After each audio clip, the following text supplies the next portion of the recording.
በዚህ አጭር ጊዜ ክረምት ውስጥ ላይ ምን እያደረግን እናሳልፈው? ጊዜያችሁ ሳይባክን ኃይላችሁ ሳይባክን እንዴት አድርገን ነው ጊዜያችንን በሚገባ መጠቀም የምንችለው የሚለውን በዚህ ቪዲዮ ውስጥ ላይ እንመለከታለን። መጀመሪያ በዚህ ክረምት ውስጥ ማድረግ ያለባችሁን ራሳችሁን አስቀድሙ። ራስን ማስቀደም ራስ ወዳድ አይደለም፣ ራስን ማወቅ ነው፣ ራስን መረዳት ነው። ራስን በደንብ አድርገህ ስትረዳው፣ ዋጋህን በደንብ አድርገህ ስታውቀው አንተ ከማንም በላይ መሆኑ ይገባሃል። አንተ ራስን ለማስቀደም ነው የምትሮጠው እንጂ ማንኛውም ሰዎችን ለማስደሰት ብለህ የምትሮጠው አሊያም ደግሞ አንድም እርምጃ የምታደርገው ምንም ምክንያት የለህም ማለት ነው።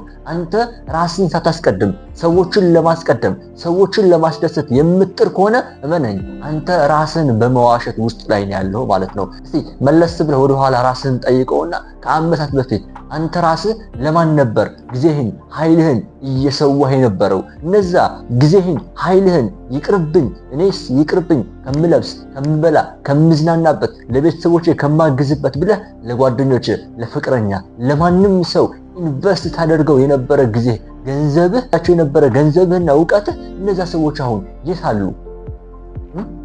ማንም የለም አይደል? ሁሉም ትተውሃል። ሁሉም የየራሳቸው መንገድ እየተከተሉ ያሉ፣ ሁሉም የየራሳቸው ህይወት ነው እየኖሩ ያሉ። አንተ ግን የራስን ህይወት ረስተህ የነሱን ህይወት ለማዳን የነሱን ህይወት ለማስተካከል ደፋ ቀና ስትል ነበር። ከራስህ ይልቅ እነሱን ታስቀድማቸው ነበር። አሁን ግን እነዛ ሰዎች በህይወት ውስጥ ላይ ማንም ሰው የለም። ለምን? ራስን ባለማስቀደም ምክንያት አንተ ዝቅ ብለህ እነሱ ደግሞ ከፍ ብለዋል ማለት ነው። ስለዚህ በምንም አይነት በህይወት ውስጥ ላይ ልትደራደሩ ከማይገባ ነገር ራስን ማስቀደምን መርሳት የለብህም። አንተ የሚበልጥ ካንተ የተሻለ በዚህ ዓለም ውስጥ ላይ ማንም የለም። አንተ ራስን ጎድተህ ሰዎችን ለማዳን የምትሽቀዳደም ከሆነ አንተ ራስን እየጎዳኸው ነው ማለት ነው። አንተን ራስን እየበደልከው ነው ማለት ነው። ምክንያቱም በሃይማኖት ደረጃ ላይ ብትሄድም እንኳን መጀመሪያ የሚለው ምንድነው? ራስህን አድን ነው። ራስህን ማዳን ነው መጀመሪያ። ራስህን ለማዳን ደግሞ ራስህን ማስቀደም ያስፈልጋል ማለት ነው። ስለዚህ አንተ ራስህን ስላስቀደምክ ሰዎች የፈለጉ ሊያወሩ ይችላሉ።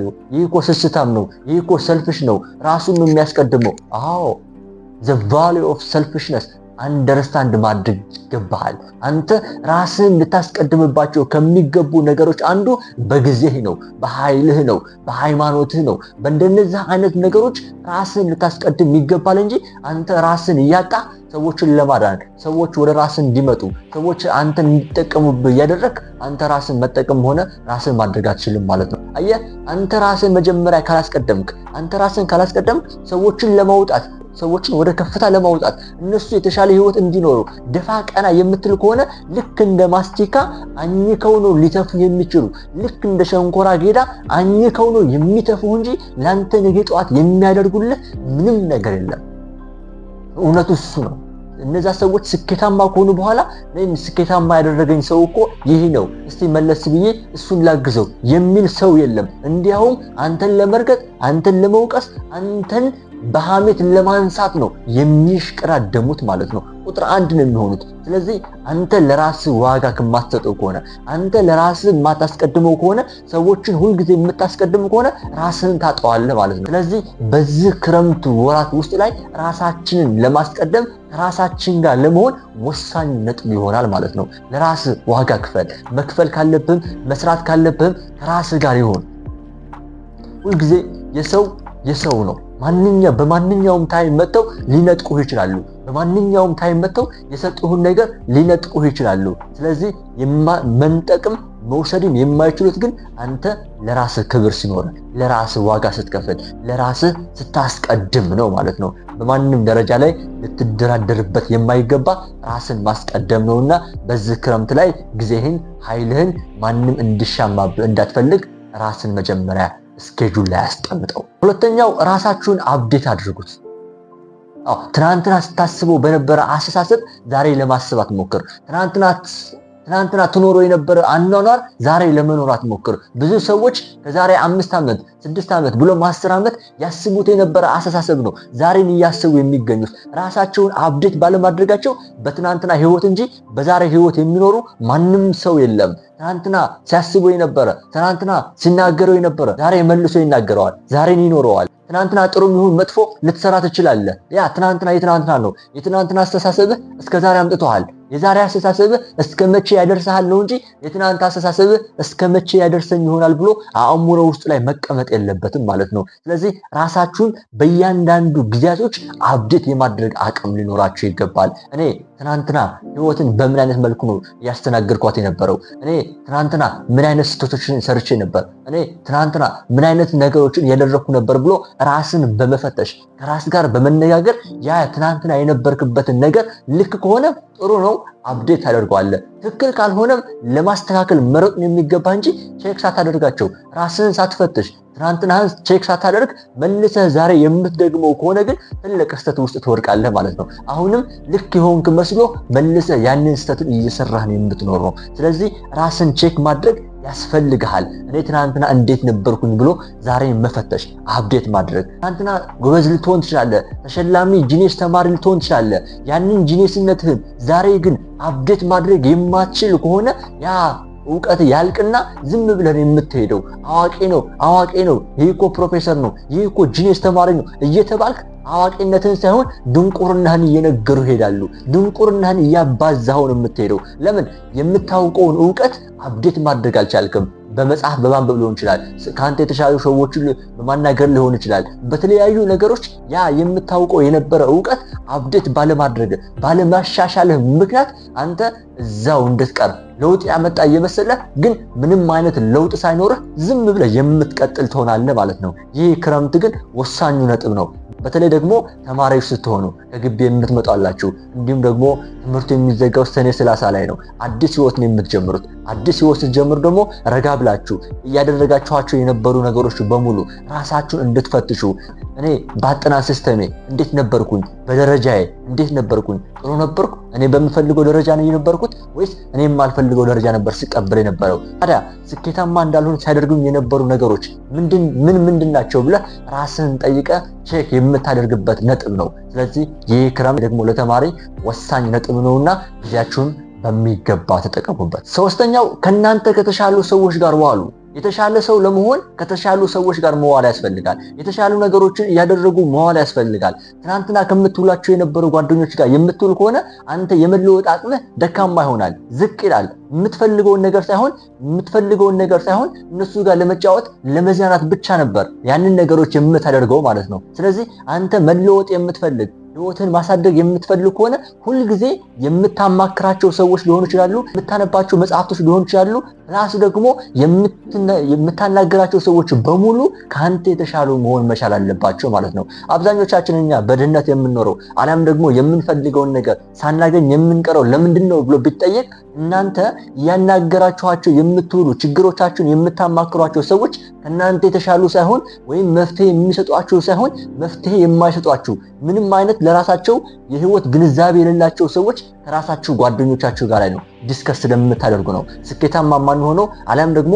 የምንፈልገውን ነገር የማናገኘው ማለት ነው። ስለዚህ በህይወት ስኬታማ ለመሆን ካንተ የተሻሉ ሰዎችን ማማከር ያስፈልጋል፣ መጠየቅ ያስፈልጋል። ፕላስ ደግሞ ቁጭ ብለህ ከነሱ ጋር የምትማርበት ሲስተምና መንገድ ሊኖርህ ይገባል እንጂ ሁልጊዜ ትናንትና በምትሄድበት የነበሩ ወዮች የምትከተል ከሆነ ስኬታማ የመሆን አቅምህ ደካማ ይሆናል ማለት ነው። ስለዚህ እቺ ጊዜ አጭር ነች፣ 2 ወር ነች። ነገር ግን በዚች 2 ወር ውስጥ ላይ አንተ ከተሻሉ ሰዎች ጋር የምትውል ከሆነ ከነሱ ጋር የምትነጋገር ከሆነ አብዛኛው ጊዜን ከነሱ ጋር የምታሳልፍ ከሆነ የነሱ ባህሪ ይጋባብሃል። አዲስ ባህሪ ነው አዳፕት ማድረግ የምትጀምረው ማለት ነው። ስለዚህ ሳታውቀው ወደ ሀብት ጉዞ ወይም ወደ የምትፈልገው መንገድ ሰርክል ውስጥ ትገባለህ። ስለዚህ ከአንተ ከተሻሉ ሰዎች ጋር የምትውል ከሆነ አንተም ነገ የተሻለ አስተሳሰብ እንዲኖር ያደርጋል ማለት ነው። ትናንትና ከምትውላቸው ሰዎች ጋር የምትውል ከነሱ ጋር ዲስከስ የምታደርግ ከሆነ ሀብታም የመሆንህ አሊያም ደግሞ ከፍታ ደረጃ ላይ የመውጣት አቅምህ ደካማ ይሆናል። ሁልጊዜ ባለህ ነገር ረክተህ እንድትኖር ነው የሚያደርግህ እንጂ አዲስ ነገሮችን ጌን የማድረግ አቅምህ ደካማ ይሆናል ማለት ነው። ስለዚህ አካባቢ ትልቅ ተጽዕኖ ይፈጥርብሃል ማለት ነው። የምትውላቸው ጓደኞች አንተነትን ይወስኑታል ማለት ነው። ስለዚህ እኔ የጓደኞቼ፣ የቤተሰቦቼ፣ የአካባቢዎቼ ድምር ውጤት መሆኔን ማወቅ መቻል አለብኝ። እኔ ምንም ያክል ጎበዝ መሆንም እንኳን ጎበዝ ካልሆኑ ሰዎች ጋር መዋል ከጀመርኩኝ የኔ ጉብዝና እያለቀ ሄድና የነሱ ስንፍና ከጊዜ በኋላ ይጋባብኛል። የነሱ አስተሳሰብ እንዲህ ትልቅ መንገድ ይሆናል ማለት ነው። ልክ እንደዛውም አንተ ከተሻሉ ሰዎች ጋር የምትውል የምታዘወትር ከሆነ ግን ከፍታ ላይ የመውጣት አለም ደግሞ ስኬታማ የመሆን አቅም ከፍተኛ ይሆናል። ስለ ሀብት ያለህ አመለካከት፣ ስለ ህይወት ያለህ አመለካከት፣ ስለ ውድቀት ያለህ አመለካከት፣ ስለ ሁሉም መንገድ ያለህ አመለካከት ላይ እንዲቀየር ያደርገዋል። ለምን? ከአንተ የተሻሉ ሰዎች ስለሆኑ ማለት ነው። አራተኛው አዲስ ነገር ተማሩ። አዲስ ነገር ተማሩ። በህይወት ውስጥ ላይ አዲስ ነገሮችን እንዴት አድርጌ ነው መማር የምችለው የሚለውን አዲስ ነገር ካልተማርክ ዕውቀትን አፕዴት ማድረግ አትችልም። እስከዛሬ ስታውቃቸው የነበሩ ልክ ላይሆኑ ይችላሉ። ስለዚህ አዲስ ነገሮችን የመማር አቅም ማሳደግ መቻል አለባችሁ። ሀብታም መሆን ትፈልጋለህ፣ ህይወትን እንዲስተካከል ትፈልጋለህ። አንተ ነገ ጠዋት ራስህን በተሻለ ደረጃ ላይ ማየት ትፈልጋለህ። ነገር ግን እሱን ለማየት መጀመሪያ መማር፣ ማወቅ፣ መረዳት መቻል አለብህ። ዝም ብለህ ሀብታም አይኮንም። ዝም ብሎ ሀብታም አይኮንም። ዝም ብሎ የምትፈልገው ደረጃ ላይ በእድል አይደረስም። ስለዚህ እቺ ጊዜ ዘርህን የምትዘራበት መሰረትን የምትገነባበት ነው። አንተ ከ5 ዓመት ከ10 ዓመት መሆን የምትፈልገውን ነገር መጀመሪያ ቀድመህ ዘሩን መዝራት ያስፈልጋል። ያንን ነገሮችን መሰረትን መገንባት ያስፈልጋል። ያንን መሰረት ለመገንባት ትልቁ ነጥብ ደግሞ ይህ ክረምት ሊሆን ይችላል ማለት ነው። አምስተኛው ውሳኔ ወስኑ። ብዙ ሰዎች ውሳኔዎቻችን የሚወስኑልን ሌሎች ሰዎች ናቸው። አብዛኛው ጊዜ ውሳኔዎቻችን የሚወስኑልን ሁኔታዎች አሊያም ደግሞ ሌሎች ሰዎች ናቸው። የምንፈልገው የሚመርጡልን ሌሎች ሰዎች ናቸው። የምንፈልገው ዲፓርትመንት የሚመርጥልን ማንኛውም ሞቲቬሽን ሊሆን ይችላል። ከቤተሰብ ተመርጦልን ልንገባ እንችላለን። አሊያም ደግሞ በተለያዩ ጓደኞቻችን ተመርጦልን ይሻል ይሆናል እስቲ ሞክረው ተብለን የምንገባ ብዙ ተማሪዎች አለን። ለምን? ውሳኔ ባለመወሰናችን ምክንያት ማለት ነው። ስለዚህ ውሳኔ የምትወስኑበት ጊዜ ይሁን ይሄ ጊዜ። ተማሪ ከሆናችሁም ምን አይነት ፊልድ ማጥናት እንዳለባችሁ መወሰን መቻል አለባችሁ። አቅሜ እስከት ያክል ነው፣ በምን አይነት ወይ ብሰራ ነው ህይወቴን ልለወጥ የምችለው፣ በምን አይነት መንገድ ብሄድ ነው እኔ ራሴን ህይወቴን ማቅለል የምችለው ብላችሁ ራሳችሁ ጋር ዲስከስ አድርጋችሁ እናንተ ከተሻሉ ሰዎች አማክራችሁም ሊሆን ይችላል፣ እናንተ ጋር ዲስከስ አድርጋችሁም ሊሆን ይችላል፣ አንብባችሁም ሊሆን ይችላል። ብቻ ራሳችሁን ለመወሰን ይህ ጊዜን ተጠቀሙበት። ምክንያቱም ይህ ጊዜ ወሳኝ ጊዜ ነው። ማንንም ሰው ሳታገኙ ቤታችሁን መዝጋት ትችላላችሁ፣ በተለይ ደግሞ ተማሪ ከሆናችሁ ማለት ነው። ስለዚህ ይህ ክረምት እንዴት ልትጠቀምበት ካላችሁ እነዚህ 5 ወዮችን በሚገባ አድርጋችሁ ከተጠቀማችሁ ህይወታችሁን የማትለውጡበት ምንም አይነት ምክንያት የላችሁም ማለት ነው። ስለዚህ እነዚህን ክረምቶች በዛ አይነት መልኩ ብታሳልፏቸው ስኬታማ የመሆን አቅማችሁ ከፍተኛ እንደሚሆን አልጠራጠርም። ስላዳመጣችሁኝ ከልብ አመሰግናለሁኝ። በቀጣይ ቪዲዮ እስክንገናኝ ድረስ መልካም ጊዜ ይሁንላችሁ።